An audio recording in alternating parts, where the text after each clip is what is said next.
Let's go across now to Harsha Kumari Singh reporting on that case of that BMW driven allegedly by the son of a Rajasthan legislator who killed 3 people by crashing that BMW into an auto rickshaw and then into a police PCR van. Harsha now joins us. Harsha, we have this horrific footage where you can see first it rams into this auto rickshaw, 3 people killed there, then it goes ahead and rams into a police PCR van, again 4 people injured, 1 police officer injured pretty seriously. The big question now is, was this driver, this young person, a 20-year-old, under the influence of alcohol? Well, yes, absolutely. In fact, yesterday, when he was just here in this very police station where I am right now, the first person I met was him, and I interviewed him, and very calmly he told me that I had not had alcohol, I had gone to have an ice cream at night, I was driving at 50-60, my driver was driving at 50-60, you know, that whole auto came towards me without any lights on.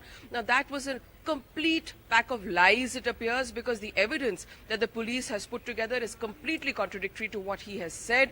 You saw that CCTV footage. You can see the auto proceeding along the road with lights on, and the speeding car comes at a crossing, doesn't even slow down, and just rams him. And you can see what's happened to that auto behind me.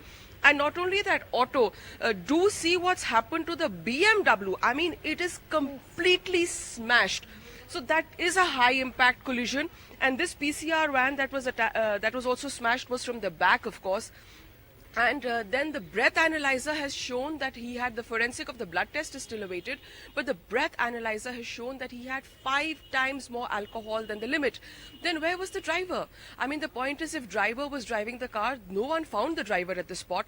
Yesterday, the MLA and his supporters did try to produce a driver, but the police is not buying that theory, and they have actually put a watertight case against him of culpable homicide, not amounting to murder. What happens in the court is, of course, another story, but the police investigation clearly points to rash, negligent and drunken driving. The boy's statements, who was allegedly driving the BMW, actually directly now, it appears, are contradicting what actually happened on the ground. The one person who the police has been able to identify, they have informed his family, is Jethanand. He works in a shoe shop. I have with me his father. भैया ये बताइए, उनके आपके जो relative आए थे, बहुत वो भी हो रहे थे, भावुक भी हो रहे थे, आपका एक ही लड़का था और आप लोग भी पूरी तरह से उस पे ही निर्भर थे. क्या करता था बेटा? चप्पल की दुकान में काम करता है. शॉप पे काम करता है, चप्पल की दुकान. आपके एक ही बेटा है? और उसकी मतलब मौत की खबर कब मिली आपको? सुबह 7 बजे. एक तरह से इनके ऊपर तो पहाड़ टूटे, जैसे तूफानी कहर आया ना, इनके ऊपर कहर है. मैं तो ये चाहूँगा कि पता नहीं कैसे जीवन यापन होगा इनका.